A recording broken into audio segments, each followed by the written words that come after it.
wabarakatuh. Pertama-tama terima kasih kepada Bapak dosen pengampu mata kuliah proses stokastik, Pak Zaitun SSI Emat. Perkenalkan nama saya Nurmadina Mahmud dengan NIM 231021005. Pada kesempatan kali ini, saya akan mempresentasikan materi mengenai Discrete Time Markov Chain atau biasa disingkat DTMC. Dalam kehidupan sehari-hari, terdapat banyak sistem yang mengalami perubahan keadaan dari waktu ke waktu. Misalnya, perubahan cuaca dari cerah menjadi mendung atau hujan, perpindahan pelanggan dari satu produk ke produk lain, perubahan harga saham, maupun penyebaran suatu penyakit. Perubahan-perubahan tersebut tidak dapat dipastikan secara pasti karena dipengaruhi oleh unsur ketidakpastian. Oleh karena itu, perubahan tersebut dimodelkan menggunakan proses stokastik.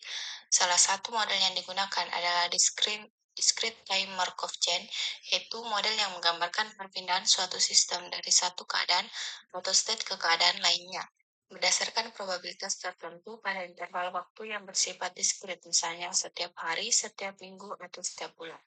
Konsep DTMC banyak diterapkan dalam berbagai bidang, seperti prediksi cuaca, sistem antrian, perpindahan pelanggan, analisis harga saham, hingga penyebaran penyakit. Selanjutnya, setelah kita mengetahui latar belakangnya, kita akan membahas pengertian dari DTMC. Apa itu DTMC? DTMC merupakan salah satu proses stokastik yang memiliki sifat Markov. Sifat Markov menyatakan bahwa probabilitas suatu keadaan pada masa yang akan datang hanya bergantung pada keadaan saat ini dan tidak dipengaruhi oleh rangkaian keadaan sebelumnya. Secara matematis, sifat tersebut dinyatakan dengan persamaan yang ditampilkan pada slide. Persamaan tersebut menjelaskan bahwa peluang sistem berada pada suatu keadaan di waktu berikutnya hanya dipengaruhi oleh keadaan saat ini, sehingga informasi mengenai keadaan yang lebih lama tidak lagi memengaruhi peluang tersebut. Sebagai contoh, apabila hari ini cuaca cerah, maka peluang cuaca besok hanya bergantung pada kondisi cuaca hari ini, bukan pada kondisi cuaca 2 atau 3 hari yang lalu. Selain itu, DTMC diamati pada interval waktu yang bersifat diskret, misalnya setiap hari, setiap minggu, setiap bulan, atau setiap langkah waktu tertentu. Setelah memahami pengertian DTMC, selanjutnya kita akan melihat bagaimana peluang perpindahan antar state dinyatakan dalam bentuk matriks peluang transisi. Dalam DTMC, perpindahan suatu sistem dari satu state ke state lainnya dinyatakan menggunakan matriks peluang transisi. Matriks peluang transisi digunakan untuk menggambarkan probabilitas perpindahan dari suatu state menuju state lainnya dalam satu langkah waktu. Secara matematis, probabilitas perpindahan tersebut dinyatakan seperti ini. Artinya, PIJ menyatakan probabilitas sistem berpindah dari state I sebagai state asal menuju state J sebagai state tujuan dalam satu langkah waktu. Selanjutnya, seluruh probabilitas perpindahan tersebut disusun ke dalam sebuah matriks sehingga memudahkan kita dalam melakukan berbagai perhitungan peluang perpindahan. Bentuk umum matriks transisi juga ditunjukkan pada bagian bawah slide, di mana setiap baris menunjukkan state asal dan setiap kolom menunjukkan state tujuan. Selanjutnya, setelah mengetahui matriks transisi satu langkah, kita akan membahas bagaimana menentukan peluang perpindahan setelah beberapa langkah waktu. Apabila kita ingin mengetahui peluang perpindahan suatu sistem setelah lebih dari satu langkah waktu, maka digunakan matriks peluang transisi N langkah. Secara matematis, matriks transisi N langkah dinyatakan dengan persamaan yang ditampilkan pada slide. Persamaan tersebut menunjukkan bahwa matriks transisi N langkah diperoleh dengan memangkitkan matriks transisi satu langkah sebanyak N kali. Selanjutnya, probabilitas perpindahan N langkah dapat dihitung menggunakan persamaan berikutnya.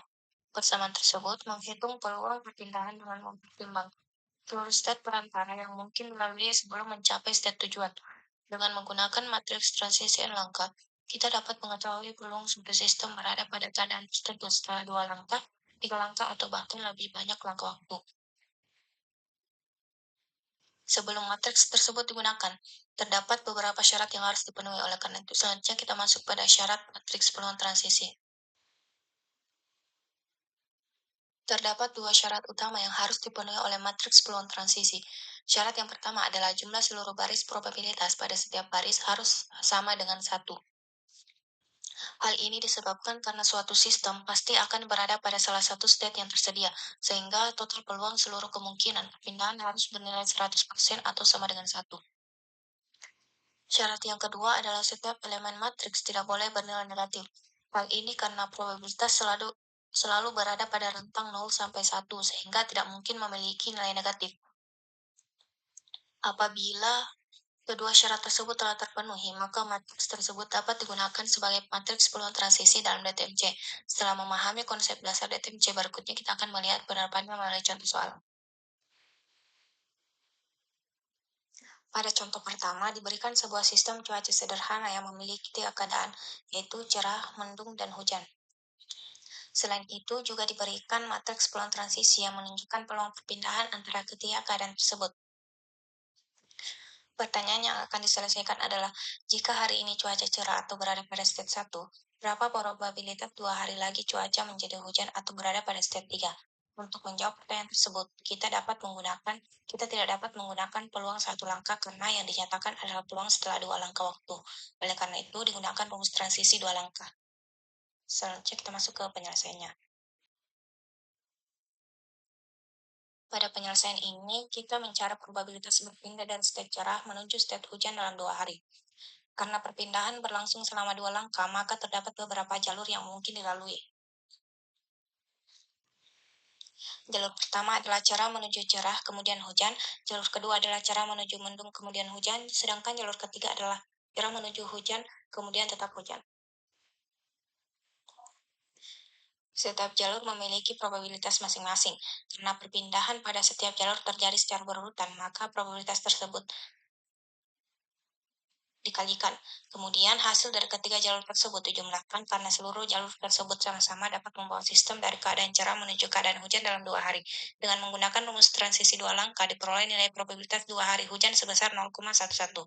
Selanjutnya kita akan membahas contoh kedua mengenai matriks peluang transisi 2 langkah.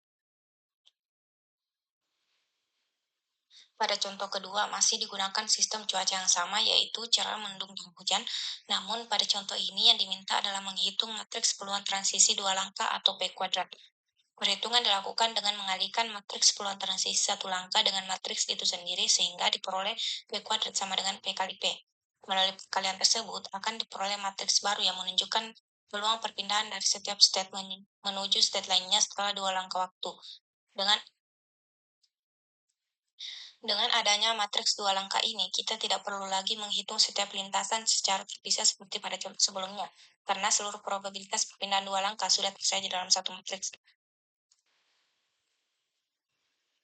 Pada slide ini ditampilkan hasil perhitungan matriks peluang transisi 2 langkah.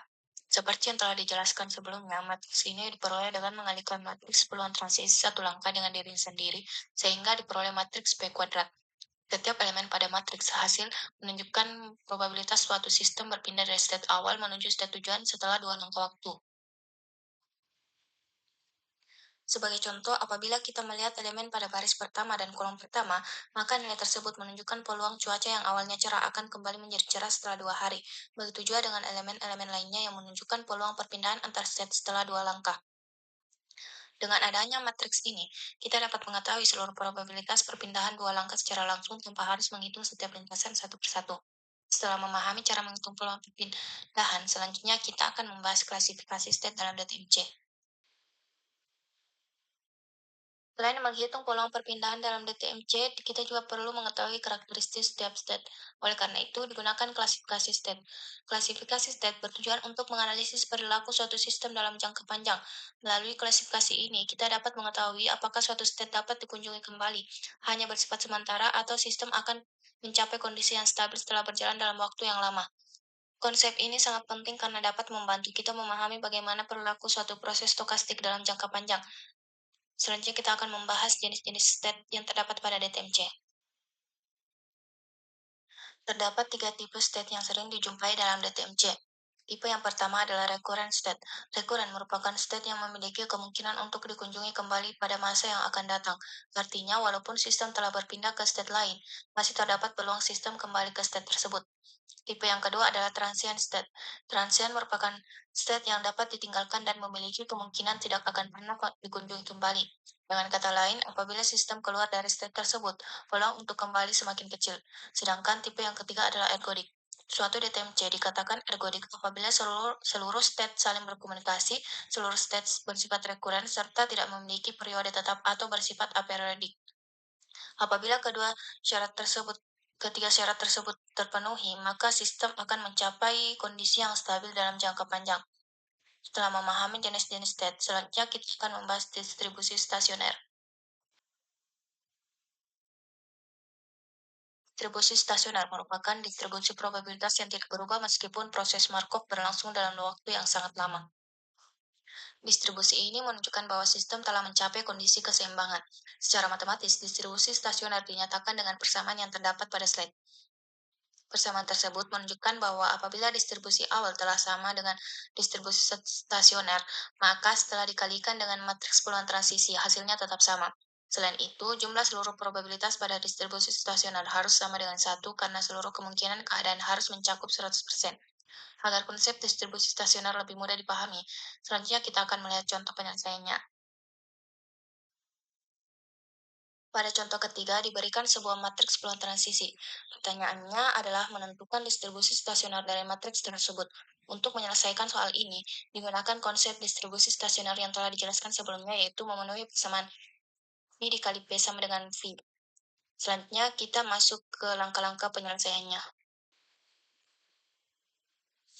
Langkah pertama, kita misalkan distribusi stasionernya adalah P sama dengan P1, P2, karena distribusi stasioner memenuhi persamaan P dikali P sama dengan P, maka kita kalikan vektor P dengan matriks peluang transisi yang diberikan. Dari hasil perkalian tersebut diperoleh dua persamaan, yaitu 0,7 P1 ditambah 0,4 P2 sama dengan P1 dan 0,3 P1 ditambah 0,6 P2 sama dengan P2. Selain itu, karena jumlah seluruh probabilitas harus sama dengan satu, maka berlaku P1 ditambah P2 sama dengan satu. Selanjutnya kita gunakan persamaan pertama, yang kemudian kita pindah luaskan sehingga diperoleh P2 sama dengan 0,75 P1. Kemudian nilai P2 tersebut kita substitusikan ke persamaan P1 ditambah P2 sama dengan satu, sehingga jika kita jumlahkan akan menghasilkan P1 sama dengan 4/7. Selanjutnya kita cari nilai P2-nya dengan mengalihkan 0,75 dikali 4/7, sehingga diperoleh P2 sama dengan 3/7. Dengan demikian diperoleh distribusi stasioner I sama dengan 4/7 dan 3/7. Artinya, dalam jangka panjang, sistem akan berada pada state pertama dengan probabilitas 4/7 atau sekitar 57%, sedangkan berada pada state kedua dengan probabilitas 3/7 atau sekitar 43%. Meskipun proses terus berjalan, distribusi probabilitas tersebut akan tetap dan tidak berubah lagi.